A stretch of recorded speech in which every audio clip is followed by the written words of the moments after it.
That too. Loving this. They said we didn't understand we were going to turn this show to a self help show. But listen, I feel like cannabis is going to come full circle like that because It I has know to. I'm It just has growing to. weed over here and I'm helping people in a weird way.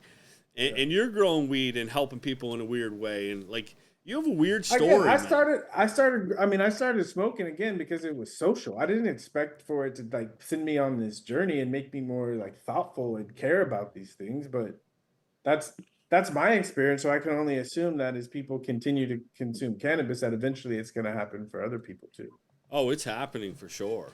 And you are actually your company's tied in with somebody that had a pretty cool experience too. You're with the Ball. You guys are like you learned through the Ball family, I believe. Did you not?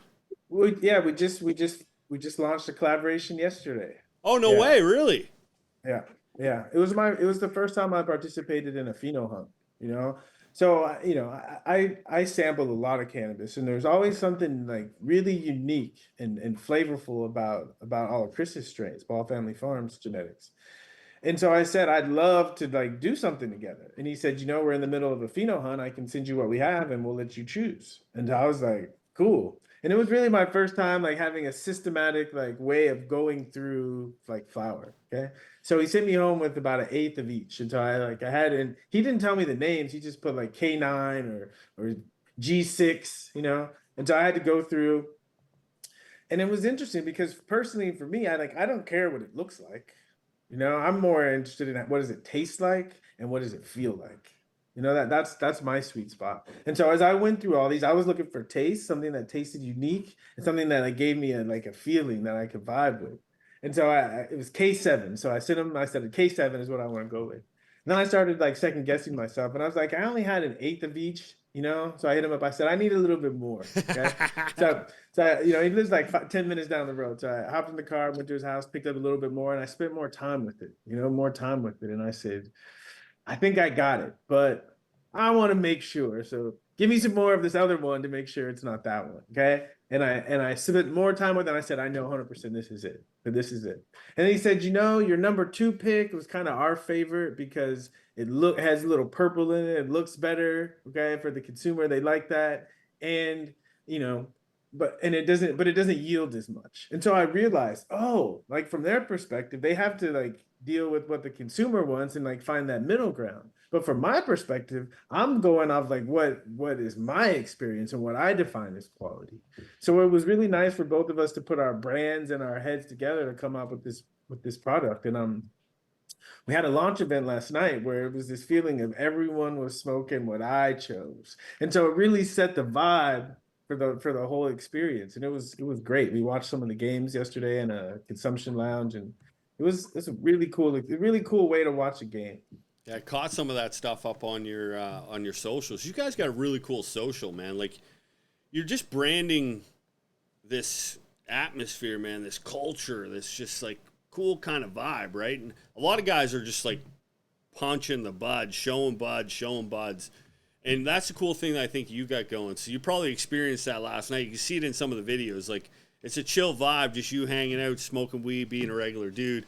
And you can see it on your face when you're talking about the pheno hunt. Like as Yeah. I'm like smiling over here, you're excited about this, man. Cause like you're this guy that just basically fell in love with cannabis and it's changed your life, man, for the better. And now you get an opportunity to pick something that you truly feel gives you this euphoric experience that you can transfer to somebody else. I think it's fucking cool. What's the name of the strain, or what do you call it, or can you talk about that? Yeah, so Chris has his way of going about naming the strains. That he'll especially when he does pheno hunts with people, and he asked me, he said, what was your favorite movie growing up?" And I said, Boys in the Hood, you know? And so he thought about it a little bit and he's like, okay, we're gonna call this the Ricky Baker. You know? Because Ricky he was a running back. He's a high school running back who had a scholarship to go to college, and then he ended up getting shot in the movie. And my joke was the reason he like died is because he was a running back.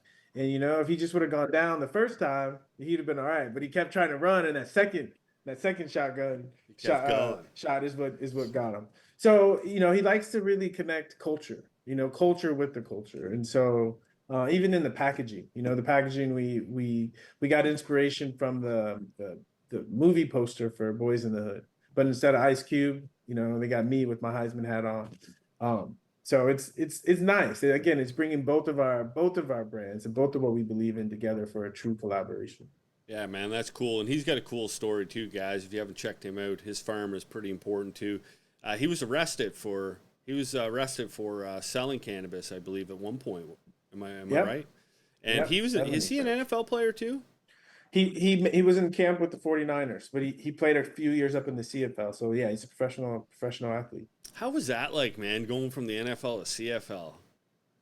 It was cool. You know, it really helped me like rediscover my love for the game because it's not so corporate up there. Like up there, they played for the love of the game, you know, and it was kind of like college because, you know, up in Toronto, we had, you know, maybe 15 guys from the States on the team and we all kind of hung out together. It was a really cool experience. Toronto's a cool city too, especially being like, I mean, obviously being a celebrity in Toronto would be, I mean, it'd probably be too much to a certain extent, but also great too because you're going to see a lot of cool people and great people, but then you're probably going to see those crazy fans. That'd be the tough part about it, right? Because you'd probably want to interact with people that were on your level, and you could probably, do you find you can feel that when you're talking to people, Ricky? Like you just get this vibe from them? You know, I used to be like overly sensitive to that vibe, and I think that contributed to my social anxiety. You know, but now I realize if I just like hold the space long enough, whatever their initial reaction is will die down, and they'll realize like you did, I'm just a down to earth person. And so I just don't react to it. I just hold the space and try to like send the message to them that you're cool. We can let down this stuff and just be real humans. And most people, within a couple of seconds or minutes, they get it, and it turns into a really cool interaction. So where can everybody find the Highsman brand in stores? Are you guys across the United States and in Canada? We're working on it. We're working on it. So Working right on now it. we're in California, we're in Oregon, we just launched in Massachusetts. We're launching in Washington State in a couple of weeks. But yeah, we have our sights set on becoming one of the first national brands.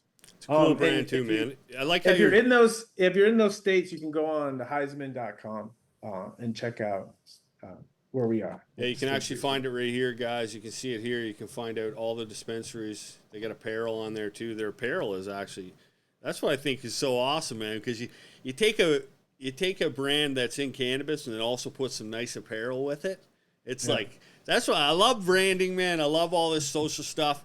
I love talking to you today, man. Thank you so much for coming on. I appreciate your time. And thanks for having me. hopefully we can have you on again. I'm excited for this collab with Ball Farms and excited to see where you're going, man. You got me motivated over here.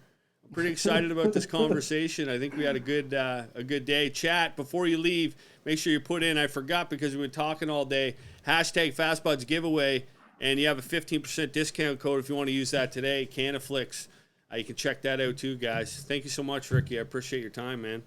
Yeah, I'm guessing I'll see you and your wife on a Zoom here in a couple of weeks. 100%. Talking about your sometime soon. Oh, before you go, too, guys, Ricky does over on their Discord. I found this. They do live smoke sessions. How often do you do those? We do it. We try to do it every week. Every week at 6 p.m. Western Pacific time. Yeah, and I went into one of those, guys. Ricky's in there if you guys want to go and chat with him. It's pretty cool. A lot of cool guys in there, but it's like that weird stoner vibe because some guys don't want to talk. So then one guy talks, goes silent. So if you go in there, guys, talk, man. Smoke some weed and talk. Yeah. Awesome, Ricky. Thank you so much, man. Appreciate your time. Yeah, thank you, Joe. See you, buddy.